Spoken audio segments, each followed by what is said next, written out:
السلام عليكم ورحمة الله وبركاته. ازيكم يا شباب؟ عاملين ايه؟ يا رب تكونوا بخير. النهاردة هنتكلم عن احسن 5 العاب بدون نت. يلا من غير ما اطول عليكم، يلا نبدأ.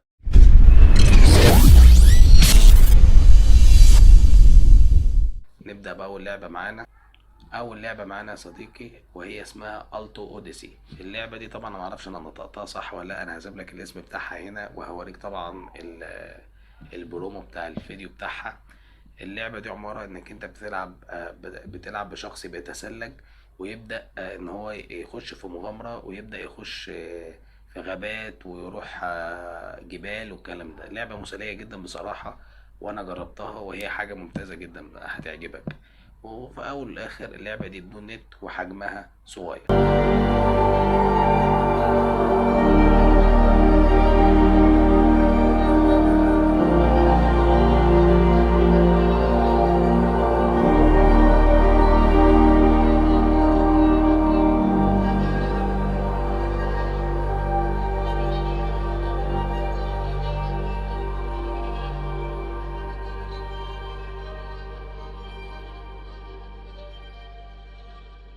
ونيجي يا صديقي لتاني لعبة معانا واسمها ميزز مور. واللعبة دي عبارة عن متاهات انت بتحاول تحلها. بيبقى في كورة وانت بتطلعها بصباعك عشان تطلع من المتاهة. اللعبة دي في الأول هتبدأ معاك سهلة، وهتحس نفسك بقى مفيش منك اتنين وانت ذكي جدا، وهتبدأ اللعبة تصعب معاك وهتوصل لليفل انت مش هتعرف تخرج منه. ونيجي يا ابو حميد.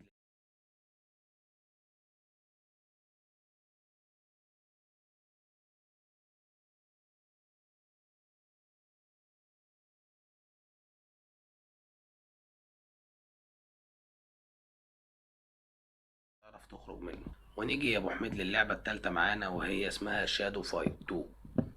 شادو فايت 2 دي لعبة مميزة جدا رغم ان هي ملهاش شعبية كبيرة برضو. فانا عايز اقولك ان اللعبة دي حماسية جدا للدرجة الاولى.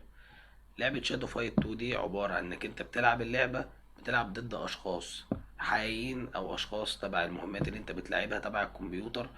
واللعبة دي انت بتقدر تشتري فيها اسلحة ودروع متينة عشان تقدر تلعب المنافسين اللي قدامك.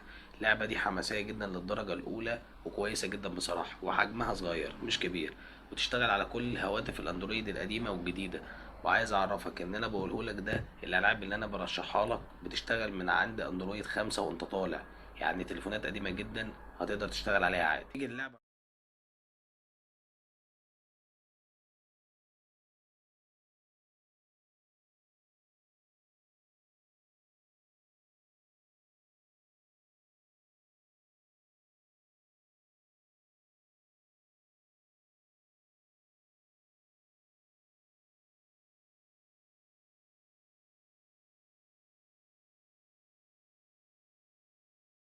تيجي اللعبة الرابعة معانا يا ابو حميد وهي بلانت بي الزومبي 2. اللعبة دي انا من عاشقها بصراحة. يعني اللعبة دي كنت بلعبها وانا صغير وبزلت بلعبها وانا كبير. اللعبة دي جامدة جدا، يعني كانت بتاخد وقت كبير قوي بصراحة. اللعبة دي بتفضل تجمع نباتات وتبدأ تحطها كأنك بتلعب جيش ضد جيش الزومبي، وبيبدأ كل ليفل بيصعب، وكل ليفل مطلوب منك انت بتشتري بلانت جديد. البلانت ده عبارة عن نباتة قوية بتضرب مدافع تحميك. يعني في بلانت بيبقى عامل زي الجدار، وفي بلانت تاني بيبقى عامل زي المدفع، وانت هنا ساعتها بتختار التشكيلة القوية بتاعتك عشان تعرف تحمي نفسك من قدام الزومبي اللي هيطلعوا عشان ياكلوا البيت اللي انت فيه. واللعبة دي ممتازة جدا وانا برشحها لأي حد بصراحة، بتكسر الملل على طول.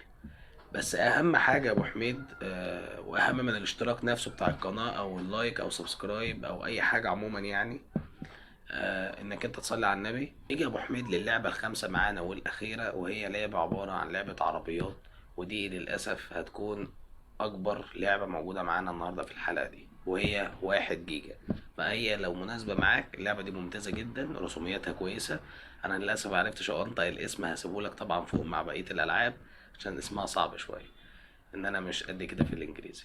اللعبة دي انت بتبدأ بتسابق عربيات وبتكسب مهمات، وبتبدأ تروح كل مدينة تلاعب اشخاص وتبدأ تكسبهم، وتبدأ تسيطر على المدينة دي وتروح للمدن اللي جنبيها وهكذا. واللعبة فيها اوبشن ان انت تشغل النت وتبدأ تلاعب منافسين حول العالم وتكسب منهم مبالغ وفلوس، وتقدر تشتري عربيات قوية جدا تنافس بيها في الساحة. اللعبة دي هتعجبك جدا بصراحة. انا ما جربتهاش ولكن انا شفت منها الاعلانات وسايبها لك تشوفها طبعا. عايزك تقولي رأيك في الألعاب، عجبتك ولا ما عجبتكش، وعايزنا نكمل في السلسلة بتاعت الألعاب دي.